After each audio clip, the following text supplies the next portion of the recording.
MZTV. Now, as far as jealousy goes, it's ordinarily a horrible thing. There's only one way that jealousy can actually be productive, and leave it to God to pierce that seam, to split that hair and cause it to happen for Israel. Going to show you that here. This is Martin Zender. I'm at the edge of the bottom of the Floridan Peninsula. This is where I like it. This is where God has me, and He has you exactly where He wants you. Now, I told you yesterday there's a series of dominoes here. A series. Is 3 a series? All right, there are 3 dominoes here.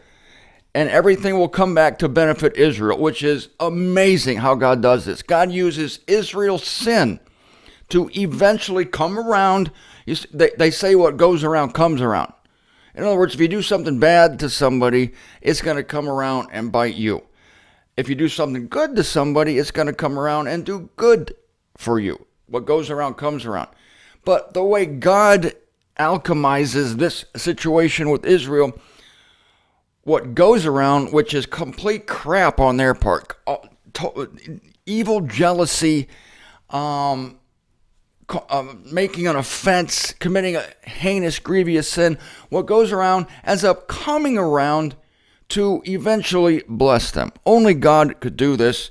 It's a miracle of alchemy to turn jealousy into a benefit for Israel.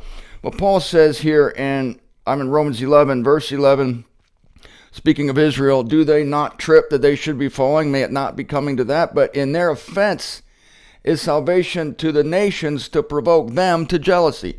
Their offense, boom, domino number 1, their offense is salvation to the nations. So because Israel offended and got themselves out of the kingdom, same thing, as I told you, happened when they were at the door of the promised land. Because of unbelief, they were pushed back. Well, relatively speaking, they were close to the kingdom when their Messiah was on earth, but because of unbelief, they were pushed back. Their offense is a salvation to the nations. So now the nations come in. We have an evangel. We're in the forefront. Not only spiritually, but politically. Going to show you that. It's a key later on in Romans 11. So their offense is salvation to the nations, yet this salvation that went to the nations is going to provoke Israel, third domino, it's Israel again, to jealousy, and that jealousy is actually going to cause them to concentrate, to appreciate their own calling. It's a very practical thing. Now, here's how jealousy is terrible. I remind you of 1 Corinthians 13, 4. This says, love is not jealous. Therefore, jealousy is not love. Jealousy is not love. Yeah, I had a friend who had a girlfriend, and she was so jealous. Many of you know people like this. Maybe you are one. Maybe you're suffering beneath one. Jealousy involves 3 people. To differentiate it from envy. Envy is 2 people, only needs 2 people. This is when you look at someone else and you want what they have. You resent that they have it and you don't have it. Jealousy involves a third party. With jealousy, someone else is taking away your little private pet. You have a little private pet, and someone else threatens to take it away from you. So you have to destroy the third party in order to keep your private pet. In other words, the happiness of your private pet or your boyfriend or your girlfriend or whatever is not your key motivation. The happiness of that person. If you wanted that person to truly be happy, then wherever that person found happiness, it should be welcomed. And rather than pushing away the object of your affection, it generally draws the object of your affection closer to you because you're not strangling them. You're not squashing them with your love and care, which is actually not love and care at all. Because jealousy is not love. Love is not jealous. So when you have to destroy someone else so that your loved one doesn't get any satisfaction from anyone but you, that is evil. The Pharisees did this. The Pharisees' pet, their little pet was the people of Israel. The people of Israel who gave them tithes, who acknowledged them in the streets, who, put them on a pedestal and worshiped them. They loved that, the Pharisees did. They used to love walking through the crowds and enjoying the oohs and ahs.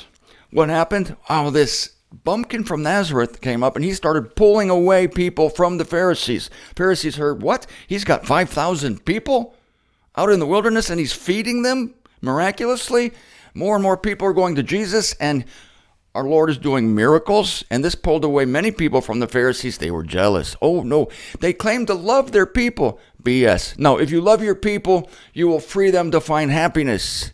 If necessary, you free them. There could be a cooperative love going on here, where the Pharisees say, oh, we love, this is what should have happened. The Pharisees say, oh, we love that our people are getting fed miraculously. We love the fact that this blind guy is made well. This blind guy can see. This blind guy from our congregation can now see. You would think they would celebrate that. Oh no, jealousy does not celebrate the object of one's affection being happy, being delivered, if the deliverance comes from some other source. You see, it's a selfishness. It's not love, it's complete selfishness.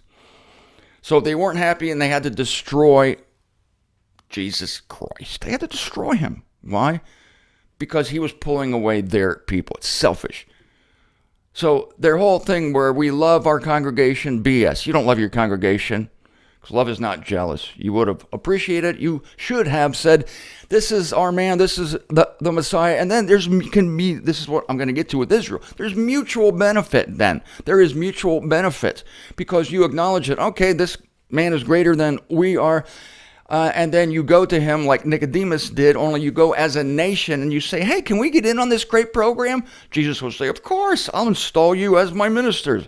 Thanks. But see, they couldn't do that because they wanted to be the top dogs. Oh, that was a bad mistake. Now, jealousy can actually work in someone's favor. This is a rare thing. You have to thread the needle to make this happen. And God did it. It happened to me one time. I need to explain this to you. I need to give you an example in my life of where I became jealous. And it worked to great effect because I didn't use it negatively to destroy someone. Was my pride involved? Yeah, well, I'll let you be the judge. Let's see, 13, 14, 15, 7 years ago, I was approached by a believer in California who had the means to publish a book. And he said to me, I might have told you this one other time, but it was a long time ago. He said to me, Martin Zender, you're the only guy I can think of who can write this book. I am commissioning you to write a book about Paul's gospel. We need all the different parts of Paul's gospel brought together in one book, and I can't think of a better guy to do it. Of course, I swelled with pride. I didn't swell with pride. No, I got to give myself more credit than that. I was pleased that someone had recognized my skill as a writer, and I acknowledged that. I said, thank you very much for recognizing my skill as a writer and my faithfulness to the evangel, my ability to get things right. I'll do it. I will do it. And I felt blessed. I felt benighted. Yes, I felt coronated for a job. I felt like I was anointed by a king. So what did I do? Ladies and gentlemen, I do what I always do. I procrastinated. I thought about that book for 1 week, 2 weeks, 3 weeks, 4 weeks, I procrastinated. And then you're not going to believe what happened next. I get a call from my friend Dan Sheridan. And he said, this is probably 2012. No, 2012, nothing. This is 2010. I get a call from my fellow laborer at the time, Dan Sheridan, and he said, you'll never guess what happened to me. I said, what? Well, this individual in California, the same individual that had called me, he just commissioned me to write a book on the Apostle Paul. I said, what? What? Yeah. He said I'd be a great guy to write a book on the Apostle Paul. Can you imagine how I felt? I said, you? Sheridan? I said, you're not a writer per se. I mean, you can write, but you're not a... He goes, yeah, I know, but I think I'm going to do it. This is what I said. I said, okay, Dan, you go ahead and you write your little bookie on the Apostle Paulie. I'm going to start my book today, and my book is going to kick your book's ass. Let the games begin. Sheridan was all for it. He laughed. He knows how I am. And I did genuinely want him to write a great book. Okay, you got commissioned, great. Buddy, do you know that drove me into my commission, my anointing. It drove me into it. I'm not kidding you. I went to my computer that day, and I wrote an outline of everything I wanted to say about Paul's gospel. I wrote it on my computer.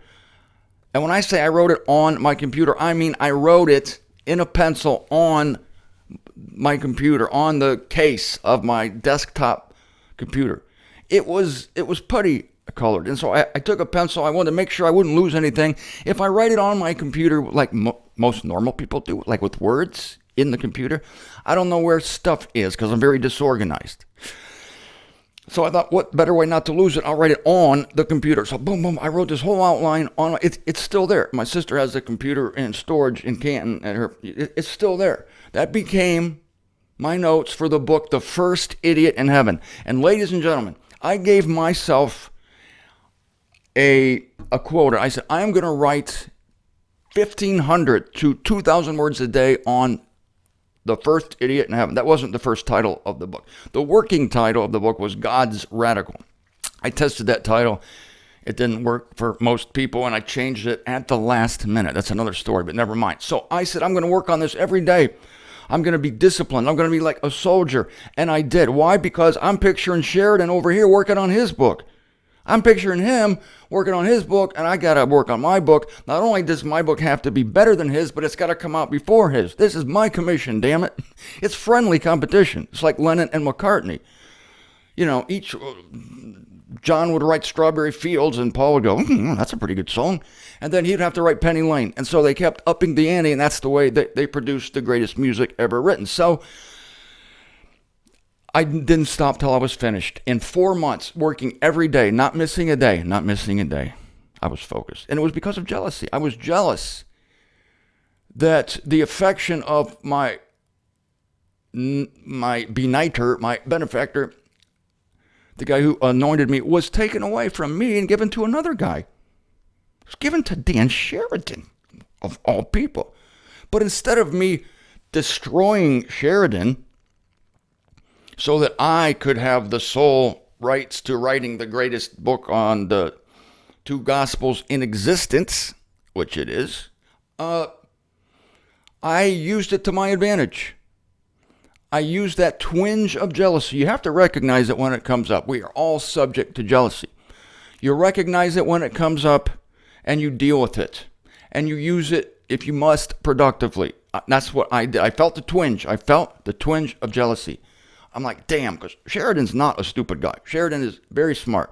And for all I knew, maybe he had some latent talent for writing. I'd never seen it on display. In fact, since then, Dan Sheridan has become a very competent writer, very good writer, in fact. Yeah, but see, I don't know. I don't want to talk about myself. Okay. God has given me some little thing that just, I don't know what it is. It's like, I call it fairy dust. I don't know what it is.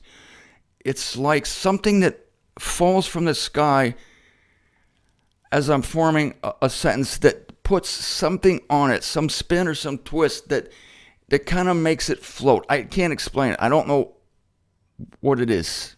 I'm always afraid every day that it's going to go away because I don't know why it happens or how it happens. It's like, I just call it fairy dust that gets sprinkled on my prose and turns it into something other than words on a page. I don't understand it. It's a gift.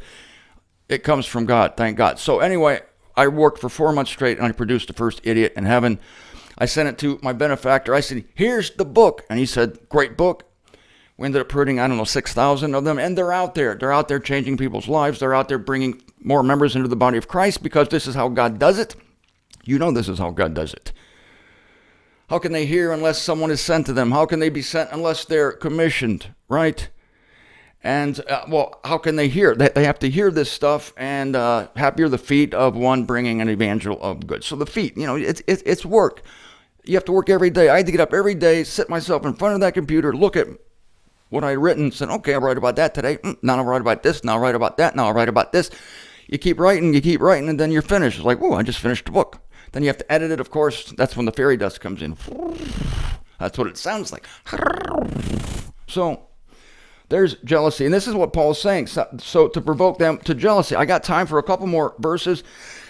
Then I'm sorry, I'm going to have to split for the weekend. I know. But if you're not aware of this, I publish I publish a greatest hits video every Saturday. Some people might not know that. Some people who only subscribe to my YouTube channel might not realize that I have a website channel. A website subscription place. So you can go to martinzender.com, subscribe, just scroll down until you see the subscribe thing, and you subscribe, you get some free literature, big surprise, and you also get notified when I produce anything through my website, which is every Saturday is a classic video, and every Sunday is a classic newsletter. So here we go. One more verse, maybe two. Paul says, I can't go into this. This is what I'm going to go into Monday. I'm just going to read it right now because this is so rich. Listen to this. If their offense, Israel's offense, is the world's riches and their discomfiture, I'm going to read this. You think about this over the weekend, and then I'm going to parse it. I'm going to detail it. I'm going to go into the guts of it. I'm going to gut this, and I'm going to show you the pearl, several pearls here in 1, 2, 3, 4, in the next 4 verses. If their offense is the world's riches and their discomfiture, that's a bad translation in the Concordant version. Don't know why they made the word haitama into discomfiture. Going to talk about that Monday. If their discomfiture, the nation's riches, how much rather that which fills them. Oh yeah, it's right here in this passage across the page at the end of the chapter. Now, to you I am saying, Paul speaking to the nations, inasmuch as indeed I am an apostle of the nations, I am glorifying my dispensation, if somehow I should be provoking those of my flesh to jealousy and should be saving some. Yes, jealousy, Paul's provocation of his own people is producing in them jealousy, which is not a good thing generally, but it's going to save some of them. How? In the same way my jealousy saved me from not writing the greatest book on the Apostle Paul. It's not bragging if you did it, if it's a fact. Okay, I'm just stating facts. Go to my website, martinzender.com. You'll see books somewhere on the left side of the page. Go there, go to The First Idiot in Heaven, read about it. You can read an excerpt there, and I want you to order that book. I'm the apostle of the nations, glorifying my dispensation, if somehow I should be provoking those of my flesh to jealousy and should be saving some of them. What? Jealousy saves? This is a weird situation, but here it is with Israel. For if they're casting away, I told you they were cast away but not thrust away. If their casting away is the conciliation of the world, what will the taking back be? If not life from among the dead. Israel's going to be taken back. Who else could invent this crazy path for Israel? Can you just try to think of what they've been through since the call of Abraham? Oh my gosh, one horrible thing after another. Joseph goes to Egypt and good things happen there, and then bad things happen there. Then they go into the wilderness, then they're pushed back because of unbelief, then they wander around, then the Messiah comes, then they kill him. Oh, sorry to bring that up, and it's just one seeming disaster after another, but because of that, we have a great message of salvation. But leave it to God. What goes around comes around. When they find out what's happened to us, it's going to provoke them to write, finally, the greatest story ever told.